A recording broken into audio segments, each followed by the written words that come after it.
Assalamualaikum warahmatullahi wabarakatuh.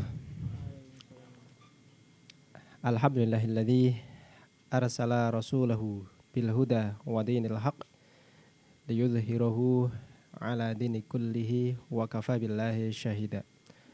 Asyhadu alla ilaha illallah wa asyhadu anna Muhammadan abduhu wa rasuluh. Allahumma shalli ala Muhammad wa ala alihi wa sahbihi ajmain. Selamat datang Fatan. Selamat datang Lutfi. Siapa namanya? Resa. Dan mbak-mbak yang sudah hadir, para kru yang dirahmati oleh Allah. Alhamdulillah, pada sore hari ini kita semuanya kembali Allah berikan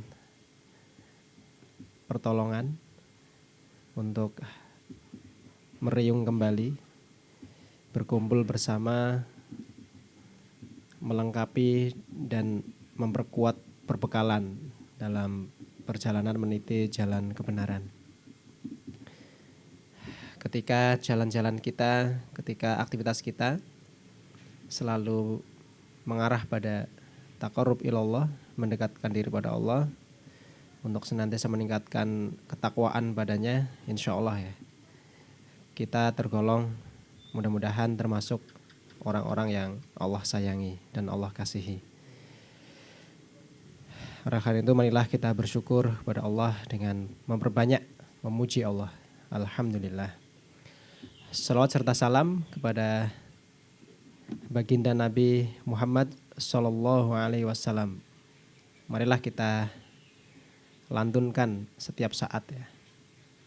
Dengan perjuangan beliaulah kita umat manusia mendapatkan pencerahan, mendapatkan jalan keselamatan. Salawat serta salam juga semoga tercurah kepada seluruh keluarganya yang mendukung dakwahnya, kepada sahabat-sahabatnya, dan semoga juga tercurah kepada seluruh umatnya yang meskipun dengan tertatih-tatih berusaha untuk menjalankan sunnah-sunnahnya. Ikhwan akhwat fillah rahimakumullah, marilah kita buka forum kajian pada sore hari ini dengan membaca tasmiyah bersama-sama. Bismillahirrahmanirrahim. Sore hari ini insya Allah kita akan kembali melanjutkan pembahasan kita di program ngaji kitab sirah ya. Kitab yang kita kaji adalah kitab Manhaj Haroki karangan Syekh Munir Muhammad Al-Ghudban. Kitab sirah Manhaj Haroki ini adalah sebuah kitab sirah yang sangat unik ya. Semua kitab sirah jelas unik, namun di sini memiliki keunikan yang sangat khas karena ditulis dengan perspektif gerakan Islam. Beliau menorehkan kisah-kisah Nabi Muhammad, diterjemahkan dan diambil ibroh, sehingga harapannya para pembaca dapat memiliki gambaran ya tentang langkah-langkah taktis ya, tidak kemudian hal-hal yang sifatnya sebatas diimajinasikan ya.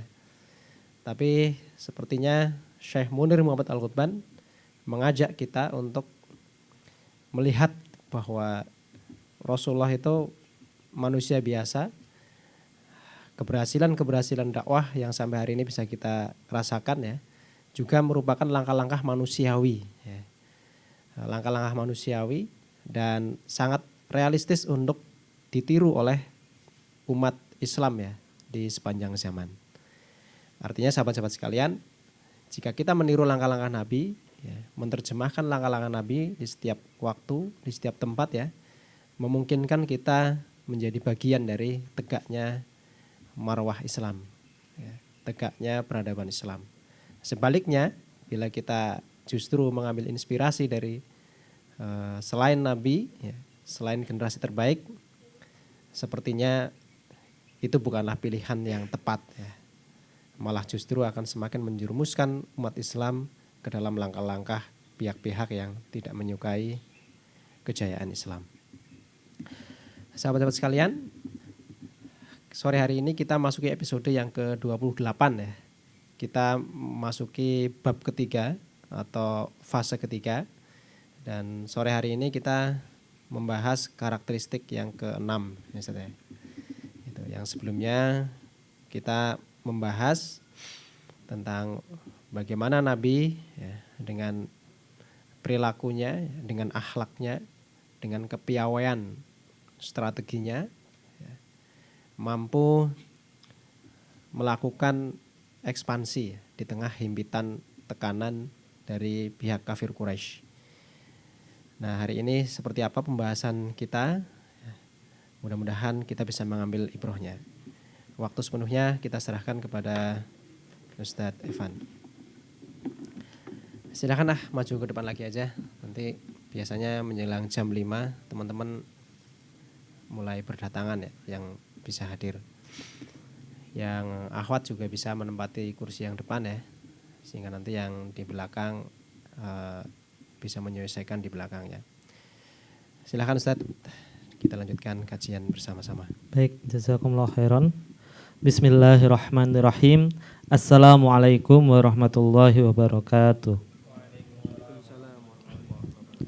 Alhamdulillahilladzi hadana lihadza wa ma kunna linahtadiya laula an hadanallah. Asyhadu an la ilaha illallah wahdahu la syarikalah wa asyhadu anna Muhammadan abduhu wa rasuluh la nabiyya wa la rasula ba'dah. Allahumma shalli ala Muhammad wa ala ali Muhammad. Rabbana shrah lana sudurana wa yassir lana umurana wahlul 'uqdatam min alsinatina yafqahu aqwalana. Alhamdulillah, puji syukur kehadirat Allah Subhanahu wa taala.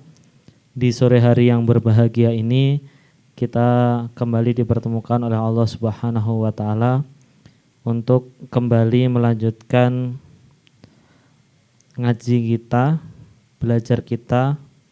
Sama-sama kita menyimak, merenungi, membaca kembali perjalanan dakwah Rasulullah SAW. Dan suatu kesyukuran kita bisa mendapatkan hidayah untuk datang, hidayah untuk mendapat ilmu, dan hidayah untuk mengamalkannya. Salawat beriringan salam tak lupa kita haturkan kepada Nabi Muhammad SAW. Semoga kita semua yang hadir saat ini bisa meneladani beliau sepenuhnya dan juga bisa mendapatkan syafaat beliau Nabi Muhammad SAW.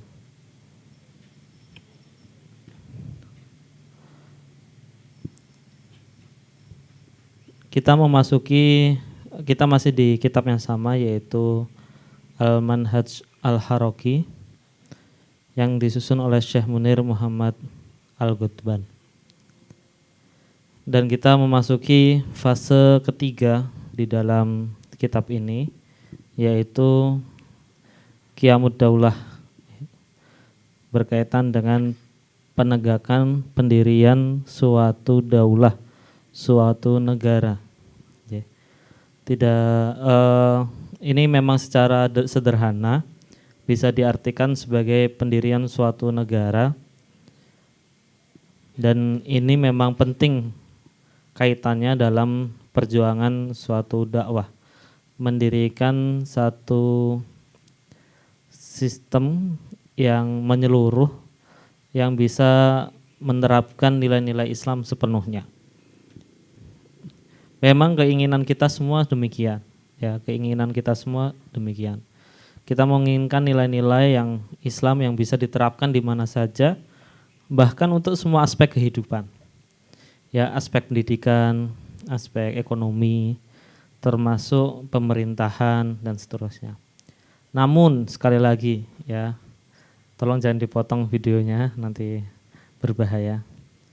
Namun dalam upayanya menuju ke sana, kita tetap menggunakan nilai-nilai kebangsaan, kenegaraan yang ada yang kita miliki saat ini. Ini perlu hati-hati sekali, mengingat ini kita berada di tahun politik begitu. Akan ada suara-suara yang mengajak untuk tidak percaya dengan sistem yang ada, tidak percaya dengan pemerintahan yang sudah ada, tidak percaya dengan negara, bahkan, dan melandasi ketidakpercayaan itu dengan dalil-dalil Islam. Pertama yang ingin bisa saya sampaikan untuk sebagai pesan saja. Ini sudah saya tulis di Twitter ya, sudah saya up di Twitter. Kalau Ustadz Din Samsudin ya sudah menulis disertasinya terkait dengan negara, menyebutkan kita ini ada di Darul Aqdi Wasyahadah. Darul Aqdi Wasyahadah. Negara Islam, bukan negara Islam, tetapi negara Indonesia sudah sudah dapat kita menggunakan nilai-nilai Islam di dalamnya. Namun memang dalam prakteknya tidak semudah itu. Banyak hal yang belum bisa kita terapkan, tetapi bisa untuk menuju ke sana. Dan juga mari kita hormati juga pengorbanan para ulama yang telah berjuang mewujudkan itu di dalam konstitusi. Mulai dari Panitia 9 tuh ada 4 orang perwakilan Islam di sana. Siapa saja?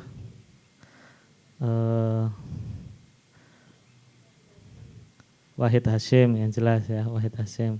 Agus Salim. Agus Salim ada di Panitia 9 enggak ya? Nah, ada 4 orang. Jadi di Panitia 9 karena 9, 4 orangnya itu nasionalis, 4 orang Islam, 1 orang dari non muslim itu ya. Nah, perebutan tentang dasar-dasar negara memang sudah terjadi di sana.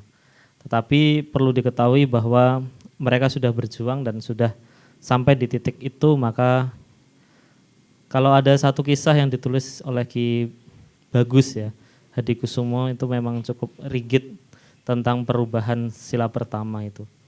Tetapi sekali lagi kita menghormati para ulama yang telah memperjuangkan negara ini. Bahkan setelah merdeka pun masih ada pidatonya Muhammad Natsir. Pidatonya Muhammad Natsir di depan MPR yang itu juga diberikan apresiasi oleh Buya Hamka. Yang ingin saya sampaikan adalah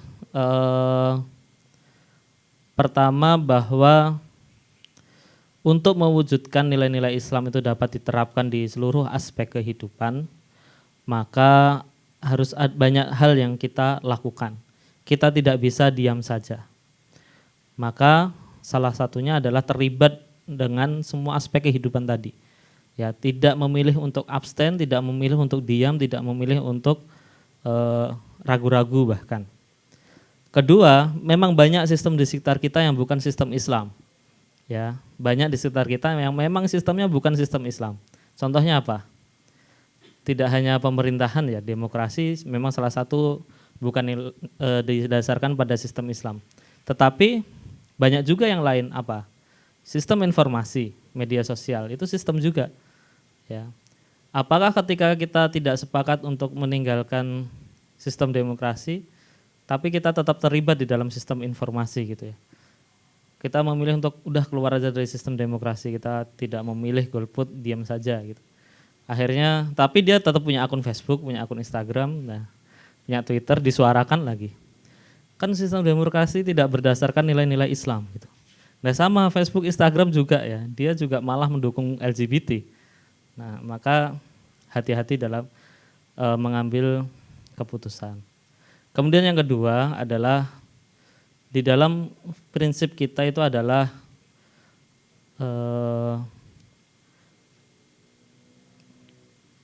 meninggalkan mudarat muqaddam, ya, meninggalkan mudarat, tarkul mafsadah muqaddam alal jalbil masoleh.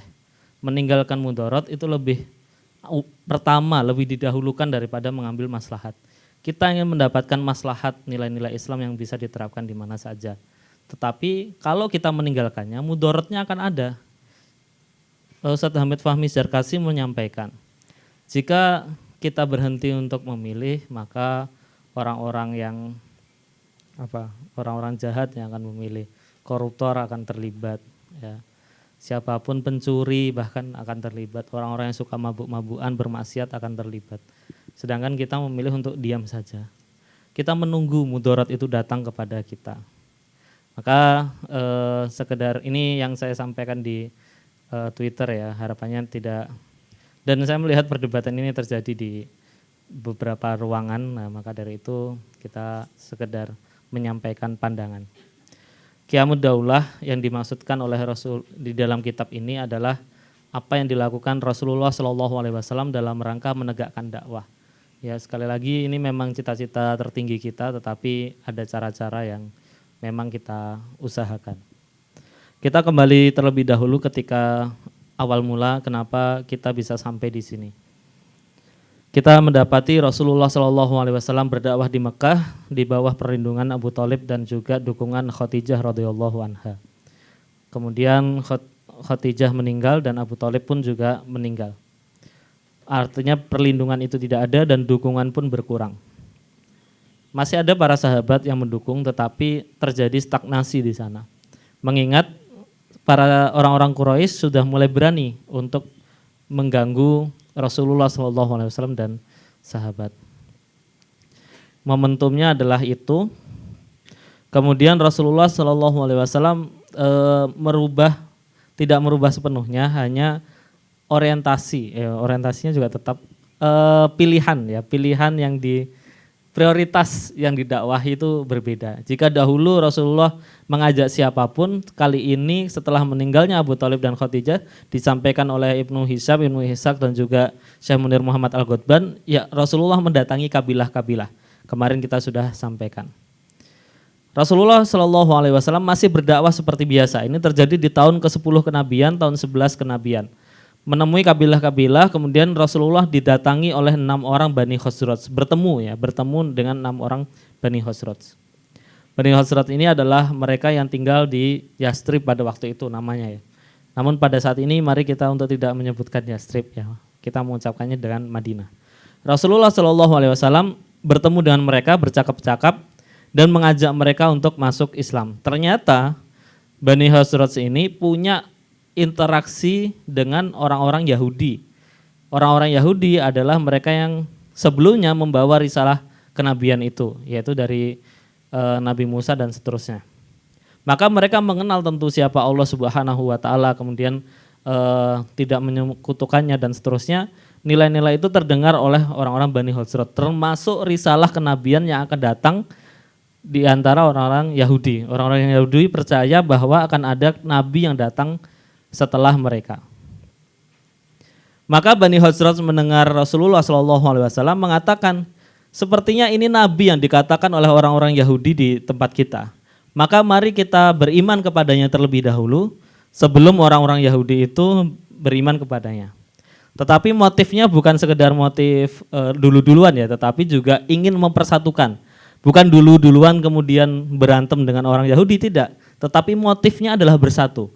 6 orang ini bukan sekedar 6 orang yang mereka ingin menang, tidak. Tetapi 6 orang yang ingin bersatu. Mereka sudah lelah dengan pertempuran antara Bani Aus, kaum Aus dan Khosraj. Mereka menyambut Rasulullah SAW dengan baik sekaligus berharap akan menghentikan perseteruan di antara mereka. Mereka beriman kepada Rasulullah tidak hanya ingin sekedar beriman lebih dulu, tetapi mengharapkan persatuan itu. Kemudian Rasulullah memastikan ini tadi ya sudah, dan ini ucapan dari mereka 6 orang tadi. Kami tinggalkan kabilah kami yang selalu bermusuhan satu sama lain. Artinya mereka sebenarnya sudah lelah dengan permusuhan itu. Tidak ada kabilah yang saling bermusuhan dan saling menghancurkan begitu hebat seperti mereka. Mudah-mudahan dengan engkau Allah akan mempersatukan mereka lagi. Kami akan mendatangi mereka dan mengajak mereka kepada engkau. Kepada mereka akan kami tawarkan juga agama yang telah kami terima dari engkau. Apabila Allah mempersatukan mereka di bawah pimpinanmu, maka tidak ada orang lain yang lebih mulia daripada engkau. Dari sini kemarin kita menyampaikan 4 hal, yaitu kesabaran Rasulullah, konsistensi dan persistensi, disiplin, kemudian Rasulullah juga mengidentifikasi calon mat'u. Baik, kedatangan 6 orang ini kita lihat ya, dari segi jarak antara Makkah dan Madinah, kalau garis lurus itu sekitar 300 kilo, 330 kilo. Wallahu a'lam. Ini dari internet ya, dari city distance. Saya kurang tahu 330 itu kilo itu sama dengan Jogja mana kira-kira? Jakarta lebih jauh, enggak ya, enggak sampai. Sampai Solo 50. Ya, sampai Solo 50. Berarti 6 kalinya. Ya, 6 kalinya. Sampai Trenggalek enggak. Tidak sampai. Nah, sejauh itu perjalanan mereka dan Makkah memang tujuan orang-orang untuk melakukan transaksi, kemudian haji, ya, kemudian jual beli, di sana juga ada pasar dan seterusnya.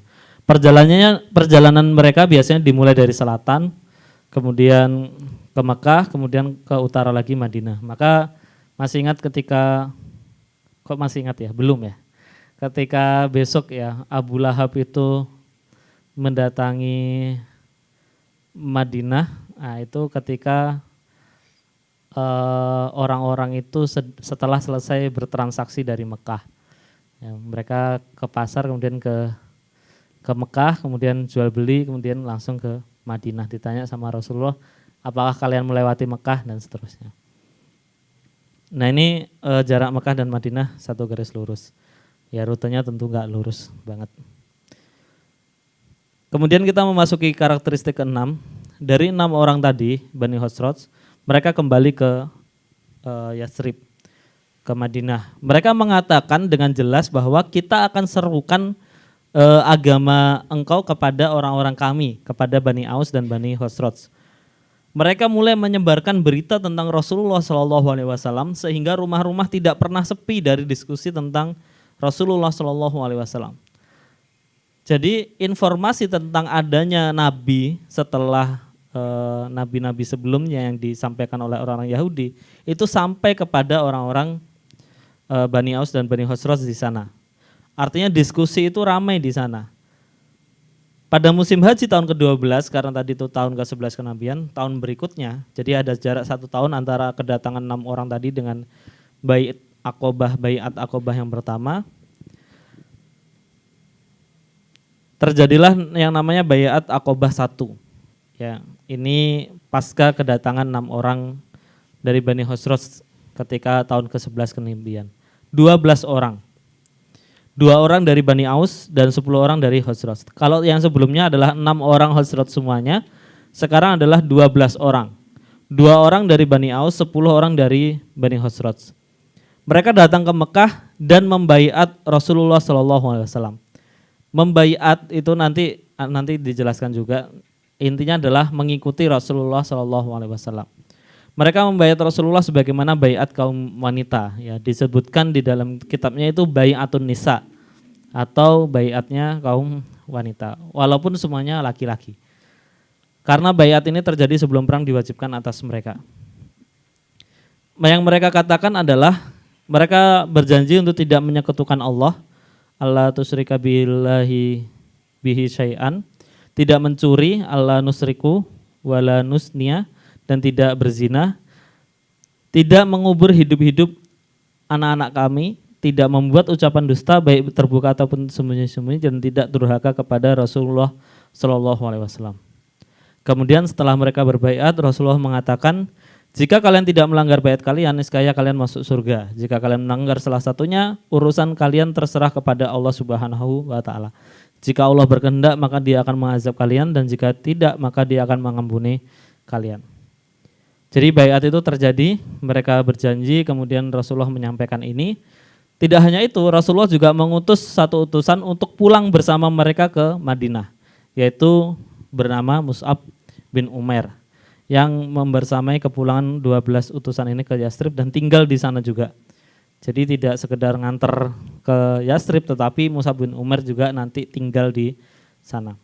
Baik, di sini kita akan mengenal satu istilah, yaitu baiat. Apa itu baiat? Ya. Ini tidak akan ada baiat setelah ini, jadi teman-teman nggak usah ragu ya. Ini selesai acara nanti teman-teman baiat tidak, ya. Ini hanya menjelaskan. Bai'ah dari kata baya'a yubayi'u, ya, baya'a yubayi'u, yang artinya berjanji atau bersumpah setia. Memiliki akar kata yang sama, yaitu ba, ya, dan ain, ba, alif, ain, yang itu sama dengan ba'a. Ba'a itu artinya jual beli. Ya. abi'u syai'an, saya menjual sesuatu gitu ya. Atau ittaba'a. Ya, ittaba'a itu artinya mengikuti. Punya asal kata yang sama. Jadi kita juga mendengar contohnya di generasi 20 itu yang surat Yasin ya. Rajulun gimana Ustaz? Ya'ti ila qaumihi ya. Fattabi'uhu. Nah, ikutilah dia. Nah, baiat berarti bersumpah setia terhadap pemimpin atau mengangkat seseorang menjadi pemimpin dan bersedia mengikutinya. Jadi baiat itu memiliki asal kata yang sama dengan menjual atau mengikuti. Walaupun artinya sendiri secara definitif artinya sumpah setia. Baiat berarti bersumpah setia terhadap pemimpin atau mengangkat seorang menjadi pemimpin dan bersedia mengikutinya. Maka membaiat itu yang dibaiat bukan orang yang dipimpin, tetapi adalah yang dibaiat adalah pemimpin. Dia menyerahkan kepercayaannya, menyerahkan teladannya, maksudnya menyerahkan kepercayaannya kepada seorang pemimpin. Itu yang disebut dengan baiat. Ini juga sejalan dengan firman-Nya Allah Subhanahu wa taala di dalam surat Al-Fat ya, ayat 10. Perlu diperhatikan ini walaupun sama-sama baiat tetapi ini berbeda konteks ya. Ini terkait dengan perjanjian Hudaibiyah. Nah, tetapi istilahnya sama yaitu baiat. Innal ladzina yubayyi'unaka innama yubayyi'unallah. Bahwasanya orang-orang yang berjanji setia kepada kamu sesungguhnya mereka berjanji setia kepada Allah. Yadullahi fauqa aidihim, ya tangan Allah di atas tangan mereka. Faman nakasa fa innama yanqusu ala nafsih wa man aufa bima ahada alaihullah fasayu'tihi ajran azima. Barang siapa yang melanggar janjinya, niscaya akibat melanggar janjinya itu sendiri ia akan menimpa dirinya sendiri, dan barang siapa yang menepati janjinya kepada Allah maka Allah akan memberikannya pahala yang besar. Surat Al-Fat ayat 10. Walaupun sama ini tentang baiat tentunya, tetapi kita ambil maknanya bukan konteksnya. Kalau konteksnya ini perjanjian Hudaibiyah. Nah, maknanya adalah baiat kepada Rasulullah sesungguhnya berbaiat kepada Allah Subhanahu wa taala. Mengikuti Rasulullah sudah pasti akan mengikuti Allah Subhanahu wa taala. Tidak mungkin bertentangan antara Allah Subhanahu wa taala dan Rasulnya. Ketika 12 orang itu membaiat Rasulullah sebagai pemimpin, tentu yang dimaksud adalah mereka mengikuti Rasulullah SAW, berkomitmen atas itu, yang berarti juga bertakwa kepada Allah Subhanahu wa taala. Ya. Tentu karena Rasulullah SAW adalah nabi, qudwah, uswah pada waktu itu. Rasulullah adalah pemimpin. Rasulullah adalah utusan Allah Subhanahu wa taala di muka bumi. Ya memang artinya Rasulullah itu utusan Allah, tetapi yang kita pahami, maka ketika berbaiat kepada Rasulullah, maka dia sudah mengikuti Rasulullah. Dan itu boleh, tentu saja boleh dan tentu saja malah wajib bagi setiap muslim. Maka ini yang dimaksudkan adalah takwa kepada Allah Subhanahu wa taala dan mengikuti Rasulnya. Sebagaimana kita mengikuti Allah Subhanahu wa taala, tunduk takwa kepada Allah Subhanahu wa taala dan mengikuti sunnah-sunnahnya. Kita tidak bisa beribadah tanpa mengikuti tuntunan dari Rasulullah Shallallahu alaihi wasallam. Allah Subhanahu wa taala memfirmankan di dalam Al-Qur'an ya, aqimus shalah wa atuz zakah. Tetapi kita tentu tidak mengerti bagaimana kalau itu ayat itu datang langsung kepada kita, bagaimana cara mendirikan sholat? Ya, apakah berdiri atau duduk atau jongkok? Ya. Maka yang dimaksud mengikuti Rasulullah SAW itu berarti mengikuti Rasulullah dalam semua hal, aspek ibadah, kemudian keteladanan, akhlak bahkan. Kemudian yang kedua, Allah menerima baiat mereka dan membersamai mereka. Ini makna untuk yadullahi fauqa aydihim. Ya ini ayat mutasyabihat yang sering menjadi bahan perdebatan ya. Tetapi tidak perlu dibahas di sini. Mutasyabihat itu artinya bukan ayat yang jelas ya. Allah menerima baiat mereka, yadullahi fauqa aydihim. Sebagian mengatakan bahwa ini dimaksudkan adalah Allah menerima baiat mereka. Walaupun yang lain tetap menafsirkan ya ini tangan Allah di atas tangan mereka, sekedar seperti itu. Nah, Allah menerima baiat mereka dan membersamai mereka karena ini akan sejalan dengan hadis atau ucapan dari Rasulullah Shallallahu Alaihi Wasallam, yaitu apabila kalian melanggar maka urusan itu terserah kepada Allah Subhanahu Wa Taala. Allah mengawasi mereka apabila melanggar baiat tersebut dan Allah akan membalas mereka. Mereka tidak perlu melapor, tidak perlu diawasi 24 jam oleh Rasulullah Shallallahu Alaihi Wasallam. Mereka berjanji tidak akan berzina, berjanji tidak akan mencuri. Apakah Rasulullah akan mengikuti mereka setiap hari melihat oh ini tidak mencuri, oke hari ini aman, lihat saja besok. Tidak seperti itu. Tetapi baiat mereka diterima dan Allah akan menerima kesaksian mereka dan mensaksikan mereka khabirum bima ta'malun. Ya, Allah Maha mengetahui apa yang kalian kerjakan. Maka apabila mereka melanggar yaitu terkait dengan janji mereka sendiri dengan Allah Subhanahu wa Ta'ala. Walaupun baiatnya kepada Rasulullah, tetapi Allah yang akan mengawasi mereka. Maka begitu pula kita ketika bersyahadat, ya ketika kita bersyahadat, orang bersyahadat kemudian mengaku beriman bertakwa kepada Allah Subhanahu wa Ta'ala. Ujian keimanan itu bukan ketika sedang bersama-sama, tetapi ujian keimanan itu ketika sedang sendiri. Dan maksiat akan sangat mudah ketika sendirian. Maka ketika sendirian itu yang harus selalu dirasakan sebagai seorang mukmin adalah muraqabatullah, dekat dengan Allah Subhanahu wa Ta'ala. Merasakan bahwa Allah Subhanahu wa Ta'ala selalu mengawasi mereka, selalu mengawasi dia. Karena berbaiat membutuhkan kesabaran, keteguhan dan pengorbanan.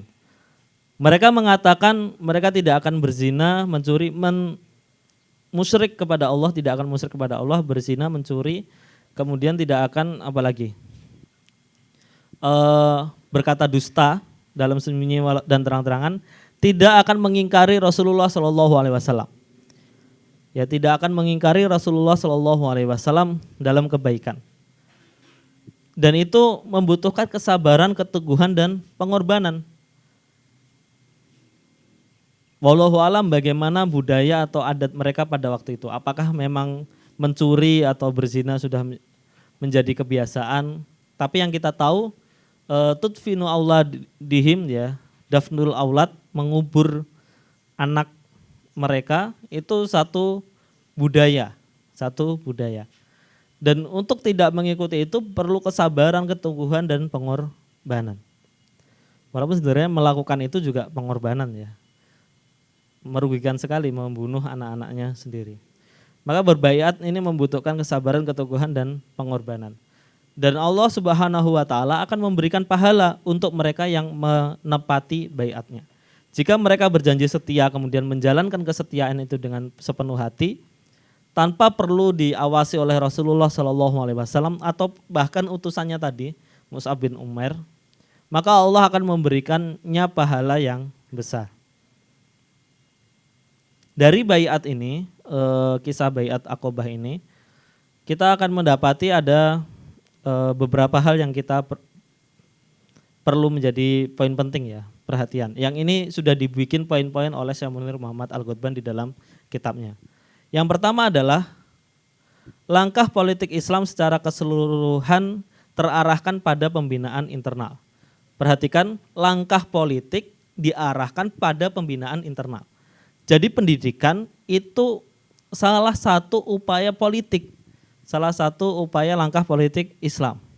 Walaupun politik juga salah satu upaya untuk menerapkan nilai-nilai Islam. Tetapi Rasulullah SAW menyadari untuk menaklukkan Quraisy pada satu saat nanti tidak hanya dibutuhkan kekuatan, tidak hanya dibutuhkan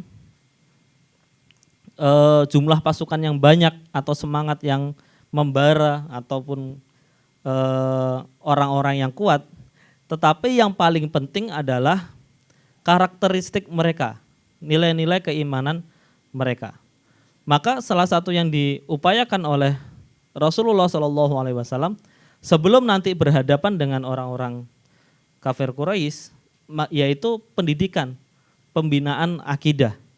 Dan Rasulullah SAW di sini mengutus Mus'ab bin Umair untuk mendidik akidah mereka. Di PPT apa? Masih yang tadi ya? Gelap? Tidak hilangan ya? Baik. Maka langkah politik Islam secara keseluruhan terarahkan pada pembinaan internal. Ingat sebelumnya Rasulullah SAW mendatangi kabilah-kabilah. Dan kabilah-kabilah tadi Abu Bakar bahkan bertanya, berapa jumlah kalian, berapa kekuatan kalian, bagaimana kalian ketika bertempur, bagaimana kalian ketika bertahan. Ditanyakan itu, yang diingatnya sebagai modal untuk melawan orang-orang Quraisy pada suatu saat nanti. Tetapi modal itu memang penting. Modal itu memang penting. Kekuatan adalah modal yang penting. Tetapi Rasulullah juga tahu bahwa pengorbanan itu juga dibutuhkan nilai akidah yang sangat kuat. Maka dari itu pembinaan di sini tidak hanya untuk mendapatkan mat'u yang kuat, tetapi juga nanti sebagai langkah politik ketika berhadapan dengan orang-orang Quraisy. Kemudian yang kedua adalah Bai'atun Nisa. Istilah ini memang dituliskan oleh Ibnu Ishaq di dalam kitabnya. Dan ini memang ketika salah satu orang berbaiat tadi menyampaikan kepada kitab sirah ini, memang disebutkan Bai'atun Nisa. Saya kurang tahu apakah Bai'atun Nisa ini setelah terjadi sebelumnya, tetapi mereka menggunakan istilah ini bahwa mereka pada waktu itu menggunakan Bai'atun Nisa, yang artinya mereka beriman kepada Allah, berjanji untuk tidak mensekutukan Allah Subhanahu wa taala, tidak mencuri, tidak berzina dan seterusnya. Tetapi tidak ada di situ kewajiban untuk berperang. Mungkin tolak ukurnya adalah baiat setelahnya ya. Contohnya baiat Hudaybiyah yang itu mewajibkan mereka untuk semuanya ikut berperang bersama Rasulullah SAW. Mungkin mereka mengikuti itu dan mengatakan oh enggak, baiat kita sebelumnya tidak seperti itu. Yang ketiga adalah nilai-nilai baru ditetapkan dalam baiat Aqobah pertama. Kata-kata tidak berzina, tidak mencuri, kemudian tidak berdusta, ini merupakan nilai-nilai yang menjadi dasar Qiyamud Daulah di dalam fase ketiga. Karena apa? Karena baiat Aqobah pertama inilah yang nanti akan menjadikan Madinah itu sebagai pusat peradaban Islam yang pertama kali. Apa lantas nilai-nilai pertama atau konun, aturan pertama yang ada di antara mereka? Konunnya ya ini, konunnya atau aturannya ya yang ada di dalam yang mereka baiatkan pertama kali. Yaitu yang pertama berkaitan dengan tidak mensekutukan Allah Subhanahu wa taala. Ini jelas ya, akidah berkaitan dengan keimanan. Yang kedua dan ketiga dan seterusnya itu berkaitan dengan suatu nilai-nilai moral ya atau akhlak, tidak mencuri, tidak berzina, yang sangat wajar sekali. Tentu hak milik orang lain tidak mungkin diambil begitu saja menjadi hak milik kita atau hak milik orang tersebut.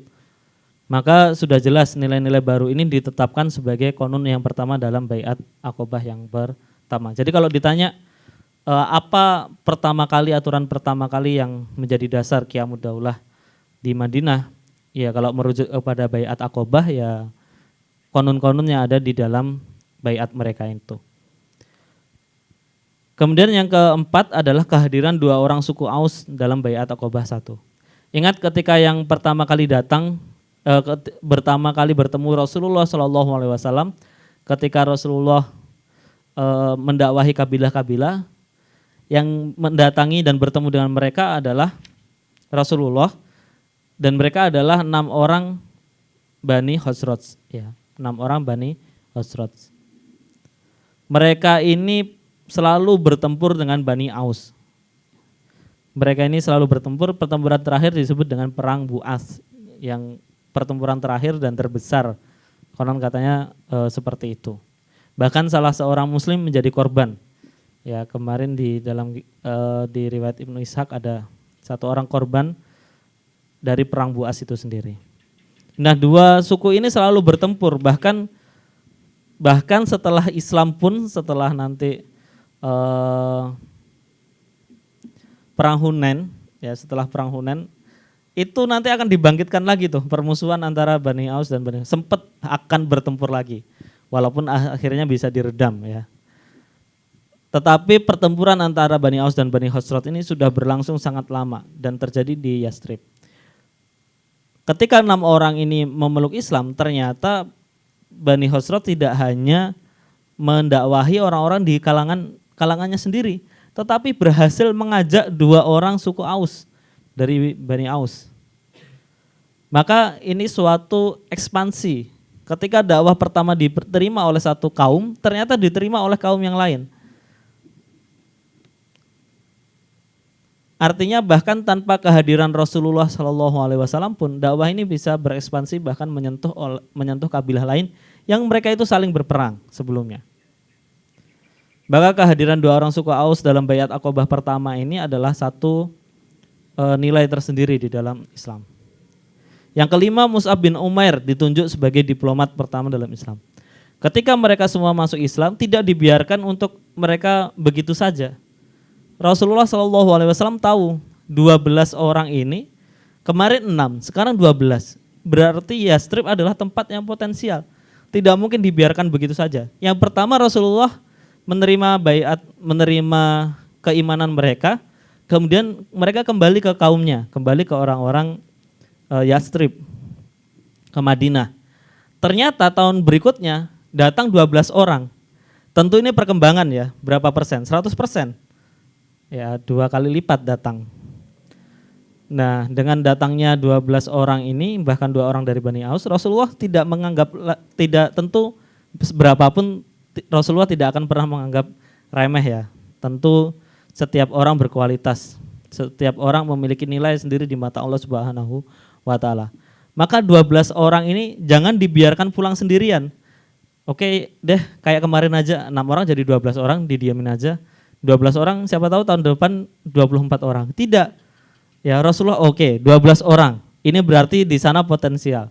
Mus'ab bin Umair akhirnya diutus. Dan yang diutus ini bukan orang sembarangan. Ya, Mus'ab bin Umair adalah orang yang rupawan. Nanti kita bahas. Yang selanjutnya adalah faktor waktu dalam pembinaan akidah untuk menyambut seruan perang. Rasulullah menyadari bahwa sebentar lagi karena pelindungnya Rasulullah sudah tidak ada, yaitu Abu Thalib, dan juga pendukungnya Khadijah radhiyallahu anha sudah, saya tadi bilang Abu Thalib ya, Abu Thalib sudah tidak ada, maaf. Nah, dan Khadijah radhiyallahu anha sudah tidak ada, maka Rasulullah SAW pasti akan mendapati tekanan dari orang-orang kafir Quraisy, dan itu tidak akan lama lagi berhadapan langsung dengan orang-orang kafir Quraisy. Apabila Rasulullah SAW putus asa, tentu pasti berpikirnya seperti ini. Ini orang-orang Mekah udah saya dakwahi dari dulu 10 tahun loh, 10 tahun. 10 tahun ternyata masih aja memusuhi. Ya sudah deh.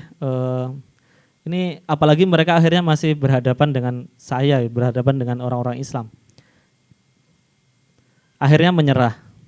Tidak, Rasulullah tahu sebentar lagi akan berhadapan dengan orang-orang kafir Quraisy. Dan investasinya terjadi pada orang-orang Yastrib. Oke, orang-orang kafir, orang-orang Quraisy yang didakwahi oleh Rasulullah bertemu dengan Rasulullah, berinteraksi dengan Rasulullah 10 tahun. Tetapi Madinah memang tidak selama dengan orang-orang Quraisy berinteraksi dengan Islam. Tetapi disiapkan untuk siap berkorban, siap berperang di jalan Allah Subhanahu wa taala. Maka faktor waktu dalam pembinaan akidah untuk menyambut seruan perang ya penting, tetapi kualitasnya bisa sama antara yang 10 tahun dengan yang sekedar 3 tahun. Maksudnya tidak menjadi faktor yang masalah banget lah. Ya yang harus ikut perang yang sudah 10 tahun, yang sudah senior gitu ya. Yang sudah sepuh ya. Sepuh, ajarin dong, enggak gitu. Jadi tetap Rasulullah Shallallahu Alaihi Wasallam melihat potensi yang ada di dalangan orang-orang Yastrib.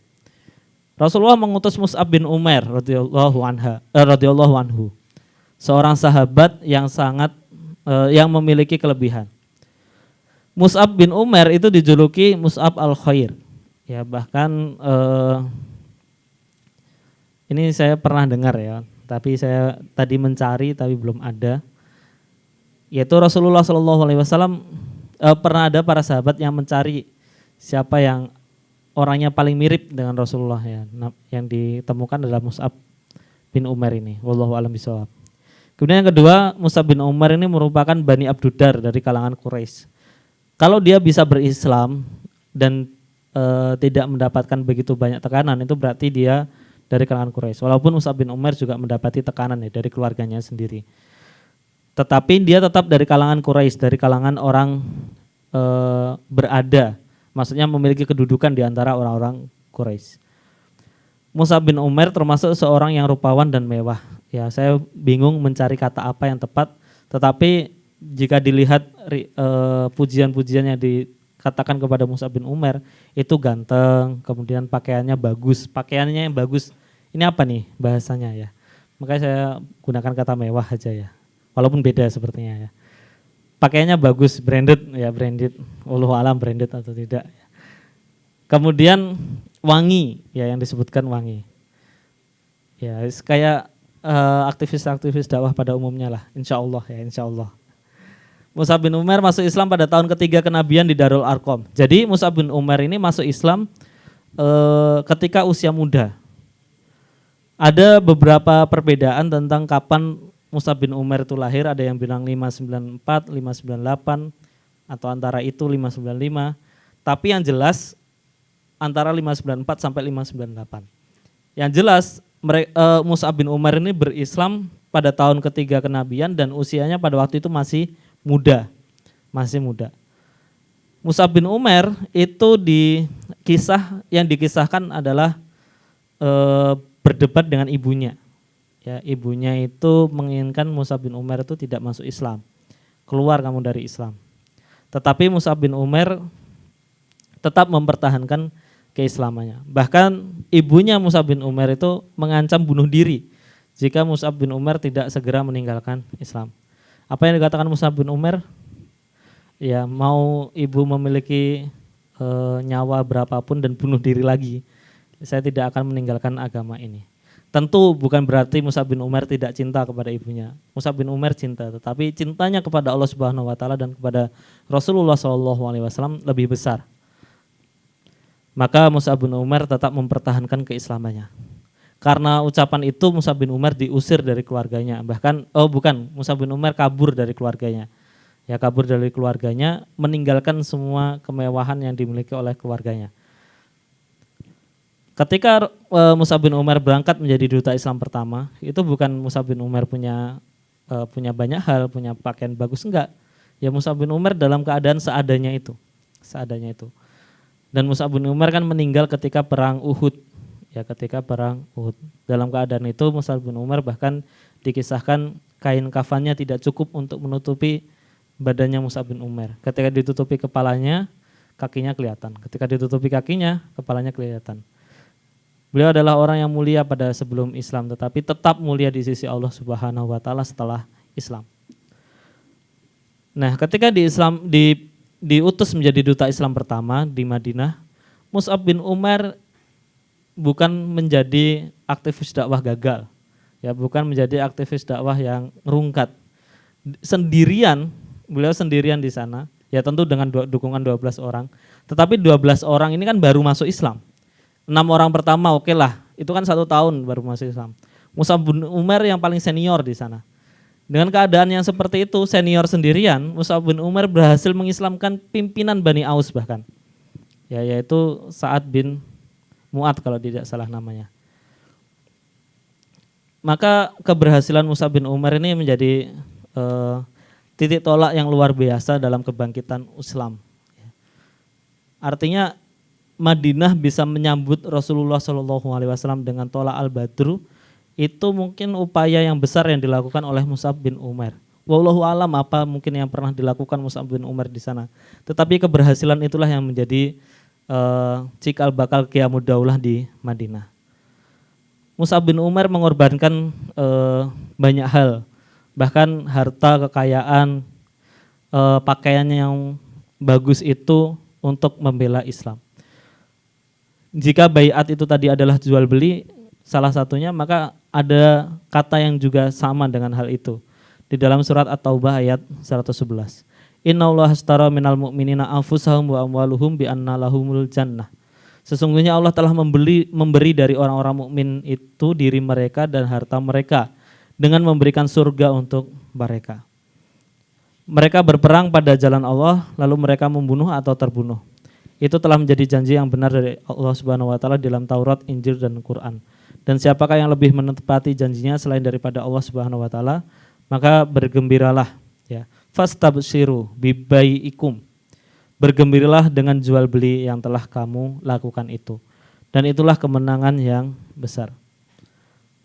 Maka perjuangan dakwah yang dilakukan Mus'ab bin Umair bukan perjuangan dakwah yang dipenuhi dengan fasilitas, dengan investasi yang besar, dengan dukungan yang sistem yang sudah ada gitu ya. Dengan lembaga-lembaga atau bahkan dengan kekayaan-kekayaan, donatur-donatur, tidak. Mus'ab bin Umair harus sendirian di tengah pertempuran antara orang-orang Bani Aus dan Bani Khosraj. Bahkan di sana juga ada orang-orang Yahudi. Andai mungkin kisah Mus'ab bin Umair bisa diceritakan lebih detail, maka kita akan mendapati teladan yang begitu banyak dari beliau. Kemudian kita akan menganalisis berkaitan dengan baiat yang dilakukan oleh 12 orang tadi, yaitu mereka mengatakan alla nusrika billahi syai'an wala nusriku wala nusni wala naqtalu naktula wala naktula auladana wala na'tiya bibuhtanin naftarihi baina aidina wa arjulina wala nu'sihi fi ma'rufin. Ini yang diucapkan oleh 12 orang ketika berbaiat kepada ketika membaiat Rasulullah SAW. Ya, mereka bukan di. Jadi membaiat itu artinya menjadikan Rasulullah pemimpin. Mereka mengatakan kami tidak akan berbuat syirik, 1, dengan sesuatu apapun. 2, tidak mencuri. 3, tidak berzina. 4, tidak mengubur hidup-hidup anak-anak kami. 5, tidak akan dusta baik secara terbuka ataupun sembunyi-sembunyi. Dan yang ke-6, tidak akan membantah perintah beliau dalam kebaikan. Ada 6 ini yang menjadi baiat mereka. Menurut Syekh Munir Muhammad Al-Ghutban, kalimat baiat ini bisa diurai kembali. Yang pertama adalah mufassalatul akidah dan tamayus fikri. Jadi 12 orang ini adalah orang-orang dari Bani Aus dan Bani Khosraj. Ya, 2 orang dari Bani Aus, 10 orang dari Bani Khosraj.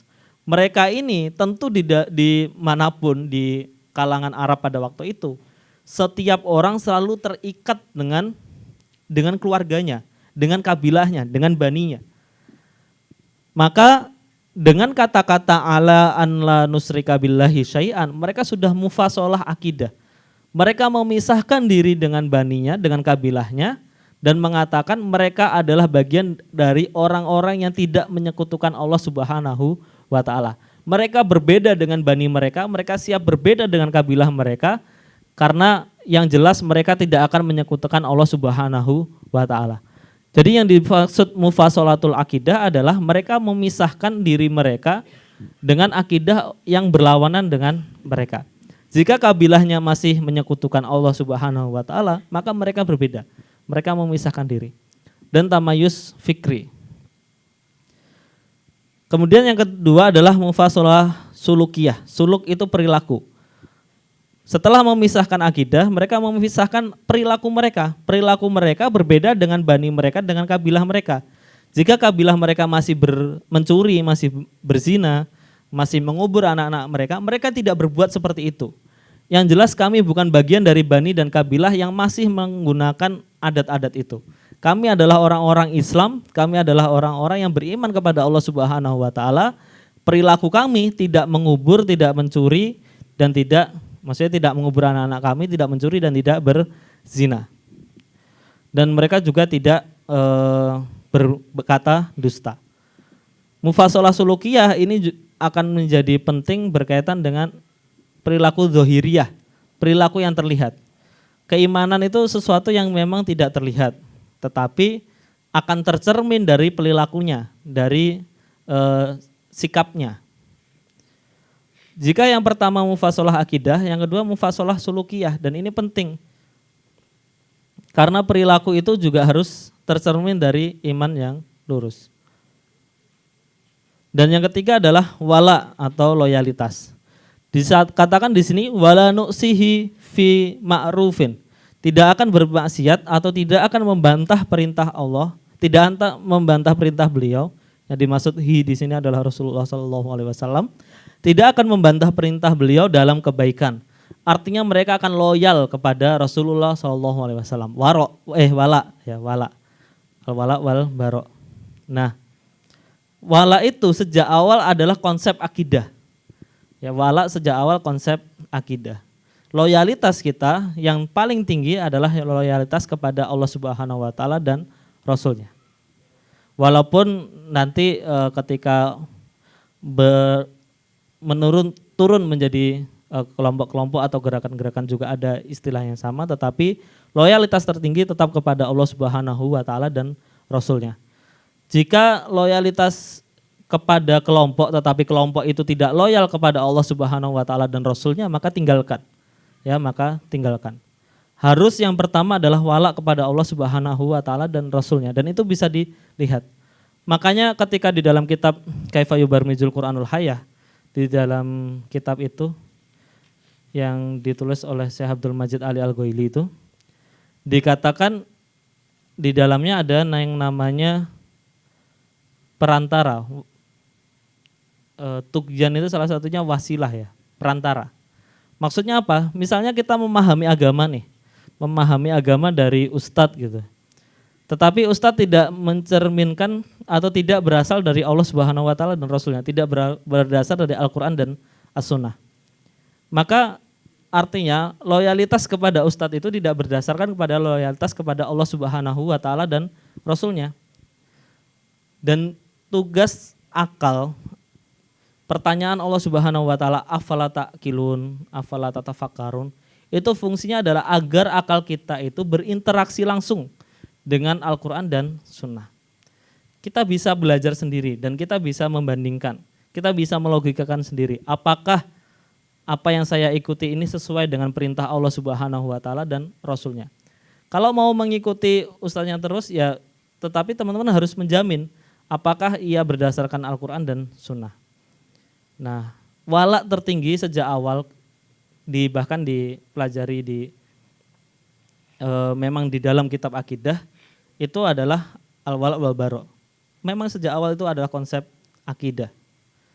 Tema di dalam pembahasan akidah, bukan tema dalam pembahasan harokah.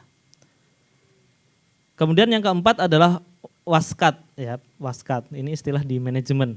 Ada waskat yaitu pengawasan melekat atau pengawasan internal.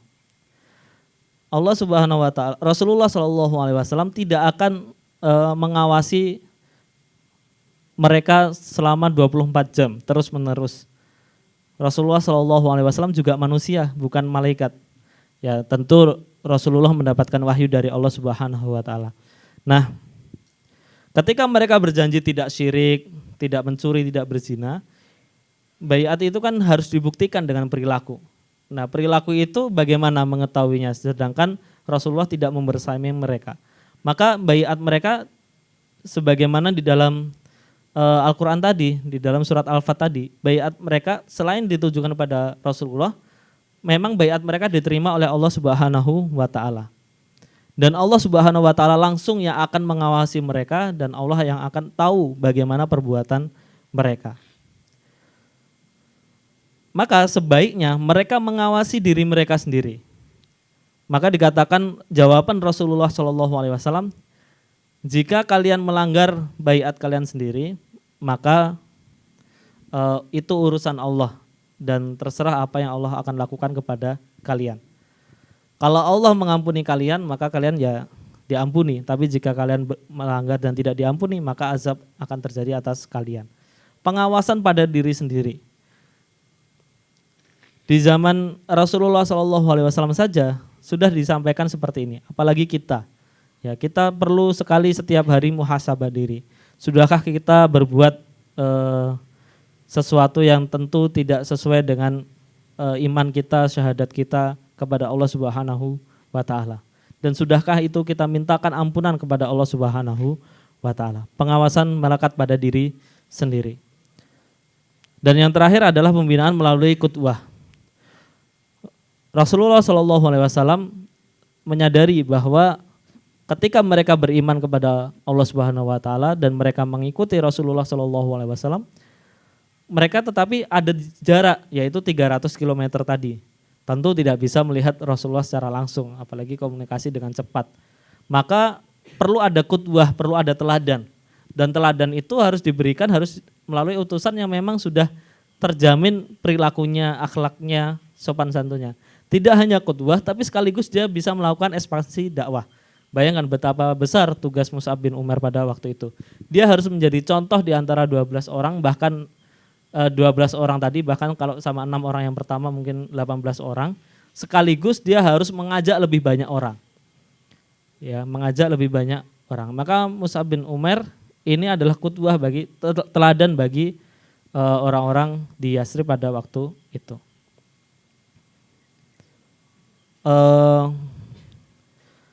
Melihat apa yang telah dilakukan Mus'ab bin Umair radhiyallahu anhu, maka kita menyadari bahwa Mus'ab bin Umair memilih untuk menjual kehidupan dunia untuk mendapatkan kehidupan akhirat. Ini sebagaimana yang disampaikan oleh Syekh Yusuf Al-Qaradawi.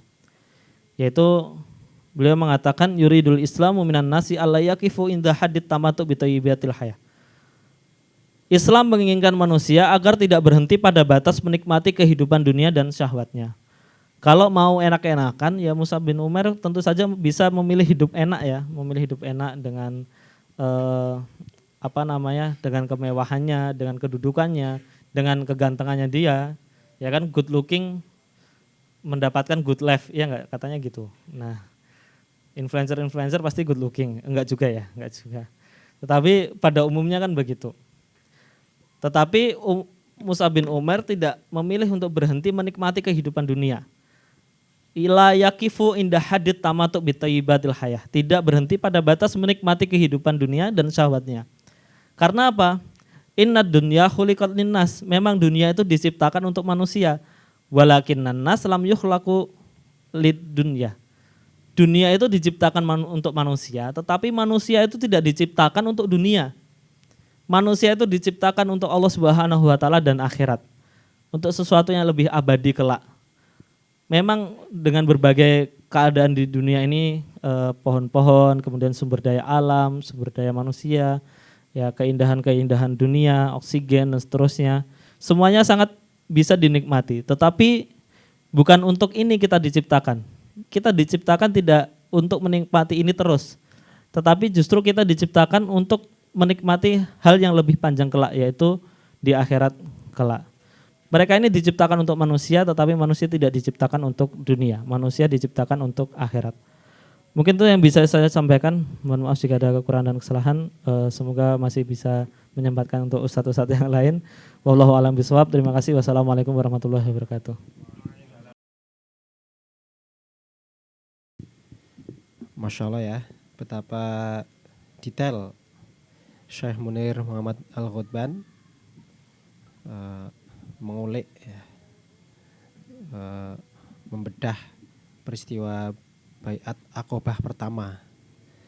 Di dalamnya tadi saya menggarisbawahi pertama adalah tentang betapa masyarakat Yathrib atau yang kita sebut Madinah itu dipersiapkan sedemikian rupa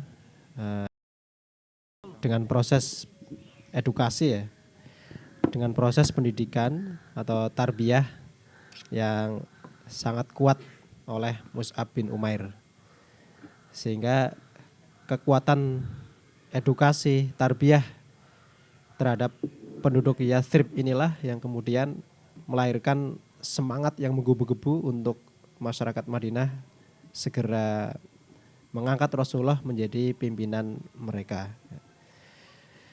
Baik, mungkin dari Ustadz Budi ada yang mau ditambahkan? Betul Ustadz? Besok aja ya? Oke, berarti untuk karakteristik keenam masih dilanjutkan juga di pekan depan ya Ustadz ya? Kayaknya ini masih cukup banyak ya yang bisa kita ambil ibrohnya dari peristiwa Baiat Aqobah pertama. Baik sahabat-sahabat sekalian, alhamdulillah kita telah mencukupkan terlebih dahulu untuk pembahasan fase ketiga karakteristik ke-6. Sahabat-sahabat nanti bisa membaca lebih seksama ya secara pribadi di kamar kos masing-masing atau asrama masing-masing ya. Ini Masya Allah ya, proses menuju Baiat Aqobah pertama ini Masya Allah luar biasa ya. Ada situasi kaum muslimin di Mekah ya, ada utusan Mus'ab bin Umair, ada proses edukasi yang dilakukan oleh Mus'ab, ada titik kulminasi ya, di mana masyarakat Yathrib itu yang berjumlah kurang lebih berapa Ustaz tadi? 70 orang ya. 70 orang kurang lebih berhimpun untuk berbaiat kepada Nabi, ya, mengangkat Nabi sebagai pimpinan mereka. Baik sahabat-sahabat sekalian, alhamdulillah kita telah menyelesaikan sementara waktu untuk kajian pada sore hari ini. Insya Allah kita akan lanjutkan pada pekan depan ya. Semoga pekan depan teman-teman bisa hadir lebih tepat waktu ya, pada pukul 16.00 ya. Pertama bisa membantu Om TJ nyapu-nyapu juga ya. Ya. Dan bisa berkesempatan mencicipi es bareng-bareng siang hari, terik ya. Terima kasih atas kebersamaan dari sahabat-sahabat sekalian, dan kita juga haturkan jazakumullahu khairan katsiran kepada Ustadz Evan, Ustadz Dwi Budianto, Ustadz Yasin yang telah membersamai kita, Ustadz Fajar juga ya. Ada Ustadz Fatan, Ustadz Alam, dan seluruh sahabat-sahabat sekalian. Dan kepada kru yang telah berjibaku, semoga Allah senantiasa memberikan balasan yang terbaik fid dunya wal akhirah. Baik, kita cukupkan ngaji pada sore hari ini dengan membaca hamdalah dan doa kafaratul majlis. Alhamdulillahirabbil alamin. Subhanakallahumma wa bihamdika asyhadu alla ilaha illa anta astaghfiruka wa atubu ilaik. Wassalamualaikum warahmatullahi wabarakatuh.